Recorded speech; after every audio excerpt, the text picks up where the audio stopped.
Cette semaine, ça a brassé pas à peu près au centre de service scolaire. Mathieu, j'espère que tu as pu tenter le pouls un peu de cette situation-là, mais peut-être nous remettre en contexte là, parce qu'il y a beaucoup d'enjeux, il y a beaucoup il y a beaucoup de détails aussi là, qui risquent de nous Oui, c'est échapper. c'est- Là. c'est- c'est un dossier qui est complexe, qui est émotif aussi. On l'a senti beaucoup. Donc, ça s'est passé lundi soir.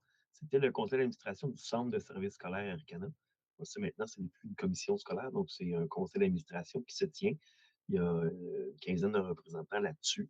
On se remet en contexte au début de l'hiver, au fond, le centre de service qui doit faire adopter là, les plans de scolarisation, là, tout ça, comment ça va fonctionner pour la prochaine année.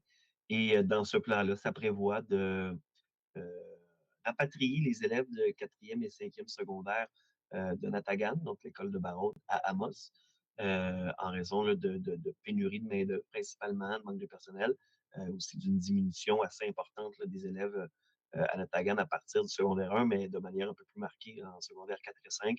Plusieurs enjeux, notamment le dédoublage, des matières de 3, des matières de 4. C'est plus possible à partir de la prochaine année. Donc, toutes sortes de petits enjeux comme ça qui sont peut-être pas dans notre concret du commun des mortels là, à nous en ce moment, parce que je pense que le secondaire est bien loin. En tout cas, oui, il commence à être pas mal loin, le secondaire. Là. Mais donc, c'est des enjeux comme ça qui arrivent, des enjeux financiers aussi. On le sait, hein, il y a quand même des coupures importantes dans le réseau de l'éducation. Faut pas nécessairement mêler tout ça ensemble. Tout ne va pas dans la même ligne, là, mais veut pas, on n'a pas toujours pris soin de notre système d'éducation, puis ben, on vit des choses comme ça en ce moment. Mais là, Mathieu, Donc, c'est combien d'élèves secondaire 4, secondaire 5 qui vont devoir venir ben, tu vois, faire ça? là, pour le secondaire 4, là, on n'avait pas le chiffre exact, mais pour le secondaire 5, en 2026-2027, on évaluait à 4 élèves là, qui allaient être en secondaire 5 Mais là, puis en secondaire l'année 1, prochaine à Barreau. C'est des ça petits m'a groupes. Là. surpris d'entendre ça, ce nombre-là, parce que ça veut dire qu'il y a vraiment un effritement là, des Ouais, élèves. ben, au fond, l'école Natagan, Notre-Dame du Sacré-Cœur, en fait, l'école primaire, il y a quand même 200 élèves. Là, en fait, je n'ai pas le chiffre exact encore là, mais on n'est pas loin de ça. Il y a quand même pas mal de classes, tout ça. Ça va bien du côté du primaire. Même que je pense une augmentation. Par contre, c'est quand même une communauté assez grande, la deuxième municipalité là, dans la MRC.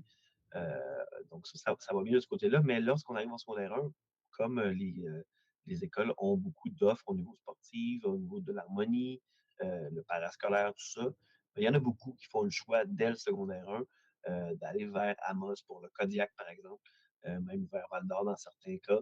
Il y a des parents qui travaillent à Amos, travaillent à Val d'Or, donc ils vont s'occuper du transport de leurs élèves, de leurs enfants. Donc, c'est ce qui amène finalement la baisse marquée au niveau du secondaire. C'est ce qu'on a noté du côté du centre scolaire qui les a amenés à proposer un projet de transfert des élèves quatrième secondaire vers Amos et justement pour faire un peu plus de place à Notre-Dame, donc d'amener les élèves et utiliser les infrastructures, donc d'amener les cinquièmes, sixièmes dans la grande école Natagan pour libérer de l'espace d'un côté et continuer d'utiliser les espaces inutilisés de l'autre. Donc, et ça, évidemment, ça a créé beaucoup d'inquiétude, beaucoup de colère aussi à un certain niveau, beaucoup de tristesse, tant des parents, mais que aussi des élèves qui se retrouvent un peu déracinés carrément. On a eu beaucoup de témoignages là, lors des différentes assemblées où ben, les jeunes craignaient de ne plus avoir leur parascolaire, leur cours de danse le soir. Il y a une école de danse à Barraud, par exemple. Donc, il y avait beaucoup d'inquiétudes à ce niveau-là. Et là, il s'en est suivi une consultation publique là, très complète durant tout le mois de toute la fin de l'hiver, début du printemps. On devait prendre une décision début d'avril finalement. Ça a été repoussé au mois de mai afin de vraiment donner le temps à tout le monde de s'exprimer. Et la décision a été rendue ce lundi 4 mai. Donc, un vote très serré, là, semble-t-il. Je n'ai pas encore le résultat du vote précis. Ça n'a pas été dévoilé, mais semble-t-il que c'était très serré selon Jeanne Grenier, là, qui était une des citoyennes mobilisées. Donc, ce serait 6 euh, contre le projet, 7 pour le projet. Donc, c'est pas unanime.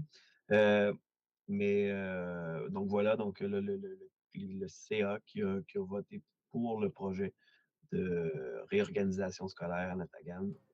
On n'est pas devin, Mathieu, mais qu'est-ce que ça peut amener, ça, comme situation? C'est quoi que les citoyens de Barrault craignent?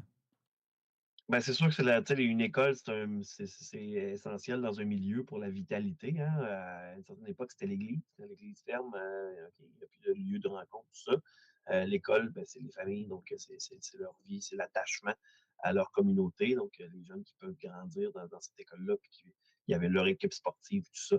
Donc, c'est ce qu'ils veulent garder d'ailleurs pour essayer de favoriser, là, l'augmentation de la clientèle.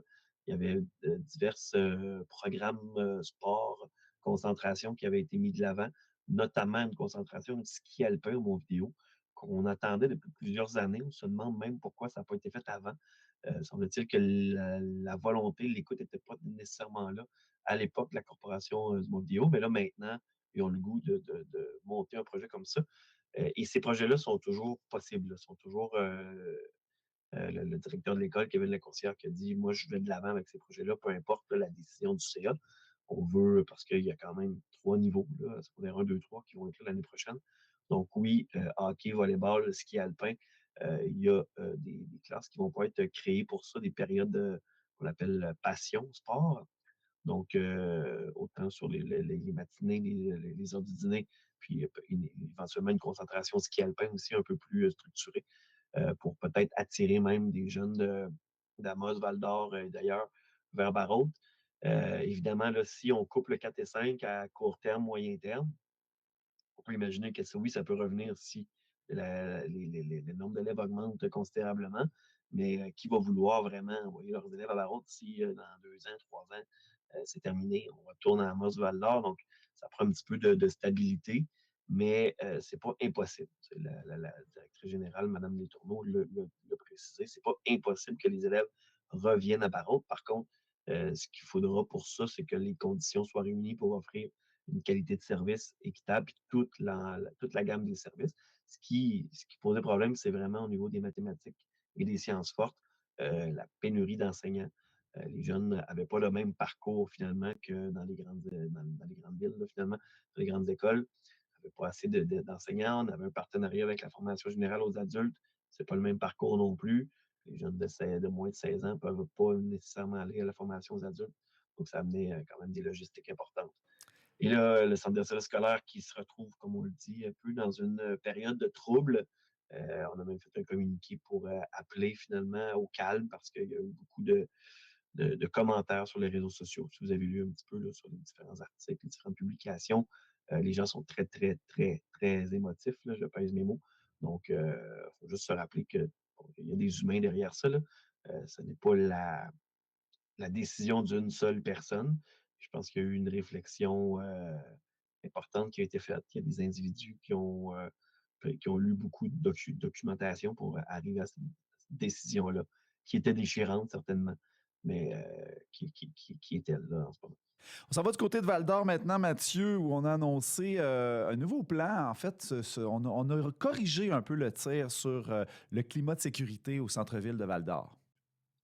Oui, on le sait, à Val-d'Or, c'est quand même particulier, là. L'itinérance au Québec, on en parle beaucoup, même ici à Amos, c'est un enjeu, ça le devient. On en a parlé d'ailleurs dans les dernières semaines au niveau du recensement. On sait qu'on est une région quand même très frappée par l'itinérance. Donc, la ville de Val-d'Or qui a dévoilé une espèce de plan, une série de mesures pour favoriser un climat plus sécuritaire au centre-ville. Donc, c'est-à-dire, ben, souvent les gens ont l'impression que les autorités font rien pour cette problématique-là.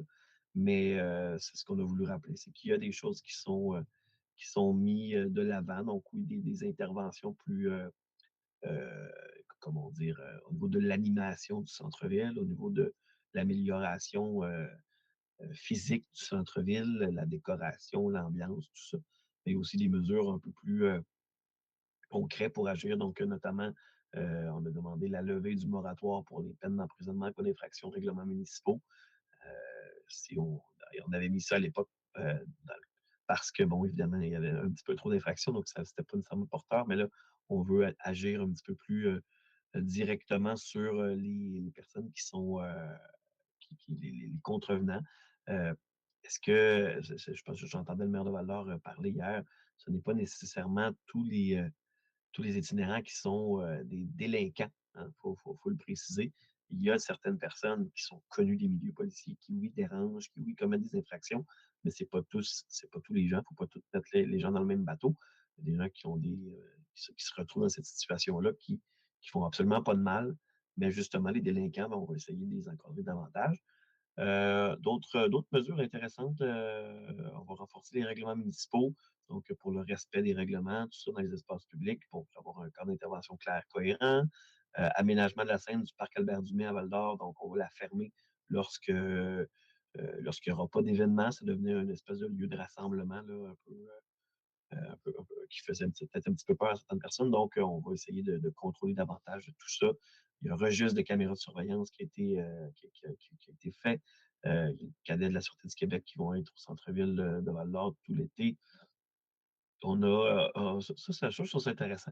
On a fait une espèce d'approche au niveau des dépanneurs pour interdire, oui, en tout cas, à tout le monde, éviter la vente de boissons fortes, tu sais, les fameuses Big Ten.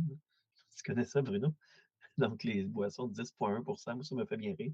Donc, on va essayer d'éviter la vente de boissons de 10,1 dans les dépanneurs. Bon, est-ce que ça va vraiment régler concrètement le problème? Là, je ne suis pas sûr, mais quand même, je trouve ça assez original Ben, comme ouais. mesure. Donc, en gros, la ville de Val-d'Or qui se met en action là, pour essayer de garder un climat puis la sécurité de son centre-ville. Toi puis moi, on a vécu à Val-d'Or, vous raconte, il y a quelques années, on le sait, hein, c'était pas nécessairement toujours facile, mais je pense que les choses s'améliorent et il y a des actions qui sont faites. L'idée, c'est de vivre le centre-ville et de le fréquenter. Donc, à ce moment-là, justement, le problème d'itinérance est moins visible, moins prenant. Donc, on s'occupe un peu plus de nos lieux, puis ça rend tout ça plus sécuritaire. Exact. Maintenant, ben, on va suivre ça aussi dans les prochaines semaines. Il y a des activités aussi qui vont être organisées par les avenues de la Troisième. Et puis, Exact, c'est ça, oui, c'est la principale action, les Amis de la Troie qui ont fait un beau travail. Puis ça va être à suivre aussi du côté d'Amos, là. Le CISAT a fait des plans à Val-d'Or, à Rouen aussi, là, pour assurer la sécurité. Mais à Amos, ça c'est pas encore fait, mais il y a quand même un comité au travail. Donc, il risque d'y avoir là, des actions qui vont être posées avec le comité de dynamisation du centre-ville aussi, là, qui travaille beaucoup pour animer le centre-ville à Amos, pour garder tout ça vivant et sécuritaire. Donc, ça va être intéressant à suivre. en terminant, Mathieu, rapidement, qu'as-tu pensé là, du discours d'inauguration de Christine Fréchette, la nouvelle PM du Québec? Ben, c'est intéressant, ça va être intéressant à suivre. On le sait qu'on a un dernier blitz de session à l'Assemblée nationale. Donc, ça va se terminer quelque part au début, mi-juin, si on prolonge pas trop. Ce que j'ai retenu, ben, il y a plus de pouvoir aux villes pour du logement abordable. Donc, j'ai hâte de voir comment ça va se concrétiser, justement pour répondre là, aux problèmes de la pénurie de logement et de l'itinérance, qui sont un peu interreliés, pour ne pas dire beaucoup interreliés. Donc, ça va être intéressant. On a aussi on a annoncé un appel d'offres cet été pour le troisième lien à l'Est. Je sais que ça ne concerne pas beaucoup en région, mais on revient avec le troisième lien comme priorité. C'est un enjeu excessivement important pour la CAQ, un engagement qui les a, ça fait partie des choses qui leur ont causé beaucoup de tort, là, d'avoir de l'avance-recul sur ce projet-là. Des engagements, on ne les tient pas, on revient, on ne le lâche pas, on le lâche, on ne le lâche pas, on le lâche. Donc là, on ne le lâche pas. On va suivre ça. Qu'est-ce que ça va donner d'ici à la campagne électorale? Donc, Bruno, je le confirme, le troisième lien sera toujours un enjeu électoral pour la prochaine élection. Et ça, on est tanné. Mathieu Prou, Bon match de hockey, ton Bruno, c'est ça. pronostic pour la prochaine série? Oui, ben là, moi, je dis Canadien en 5. Bon. Pas le choix. OK. Canadien en Mais 5, là, j'ai hâte de voir. Fait tu y que vas solidement, là. j'y crois, puis ça va être plus facile, je pense, que contre Tampa, même si c'est une équipe coriace aussi, en fait, les Sabres, mais je pense que ça va être du bon hockey rapide, beaucoup de buts. Moins une série de défense et de gardien de but. Donc, je vois Canadien en 5. Je vais me tromper, là. Bon. Ça se Alors, peut, ben, là. Jamais. on se revoit après la série. On s'en reparle. Merci beaucoup, Ouais, Mathieu. puis Oui? bon Grand McDon aussi aujourd'hui. C'est le Grand McDon, donc si ça vous tente d'aller manger un Big Mac. Puis c'est aussi la journée du stimé de Matt Duff. Donc, la centrale coworking aussi fait des hot dogs à la centrale. Donc, c'est la journée de la malbouffe. Donc, on dîne des hot dogs puis on soupe du McDo. OK. Puis on fera de l'exercice demain. C'est bon. Merci, Mathieu. Salut, bonne journée. Merci, Bruno.